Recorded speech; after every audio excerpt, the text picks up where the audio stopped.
दोस्तों, मन बड़ा विचित्र है। कभी इसे कुछ चाहिए, कभी किसी से तुलना करता है, कभी गुस्सा, कभी आलस्य, कभी इच्छाओं का जाल। बुद्ध ने कहा था, मन की इच्छाएं खुजली जैसी होती है। जितना खुजलाओगे, खुजली उतनी बढ़ेगी। आज की कहानी इसी शिक्षा पर आधारित है। भगवान बुद्ध के समय की बात है। एक भिक्षु ध्यान में बैठता, लेकिन उसका मन एकदम अशांत रहता। कभी उसे खाने की लालसा होती, कभी आराम करने की इच्छा, कभी गुस्सा, कभी मोह। वह परेशान होकर बुद्ध के पास आया और बोला, गुरुदेव, मेरा मन खुजली जैसा है। मैं चाहकर भी इसे रोक नहीं पाता। क्या करूं? बुद्ध ने मुस्कुराकर कहा, पुत्र, सोचो, अगर शरीर में खुजली हो और तुम उसे खुजलाओ तो क्या होता है? भिक्षु बोला, थोड़ी देर सुकून मिलता है, लेकिन खुजली और बढ़ जाती है।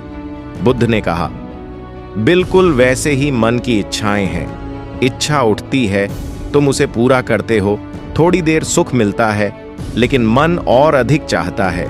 यही दुख का कारण है। बुद्ध ने कहा, जब इच्छा उठे तो तुरंत प्रतिक्रिया मत दो।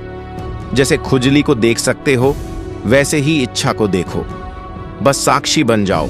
ये सोचो कि यह एक विचार है, यह भी बीत जाएगा। धीरे धीरे मन शांत हो जाएगा। भिक्षु ने पूछा, लेकिन गुरुदेव, यह कठिन है।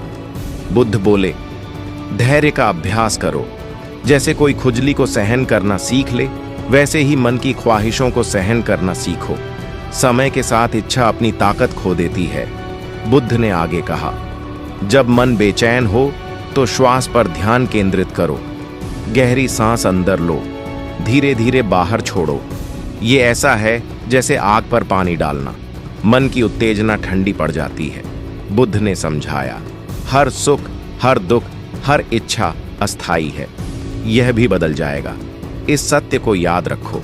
जब यह समझ गहरी हो जाती है तो मन खुद ब खुद शांत रहने लगता है। जब भी मन कोई इच्छा लाए, खुद से पूछो, क्या यह सच में जरूरी है या केवल मन की चाल है? अगर मैं इसे अभी पूरा न करूं तो क्या सच में कुछ बिगड़ेगा? इस तरह विवेक से सोचने पर 90% इच्छाएं बिना पूरा किए ही खत्म हो जाती हैं। भिक्षु ने बुद्ध की बात मानी। अगले ही दिन जब उसका मन चंचल हुआ तो उसने प्रतिक्रिया नहीं दी। उसने बस सांस पर ध्यान किया और इच्छा को गुजरने दिया।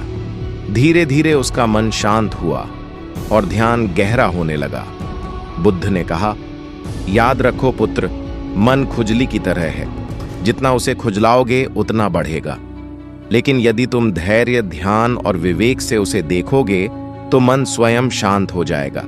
जिसने अपने मन को साध लिया, उसने संसार की सबसे बड़ी विजय पा ली।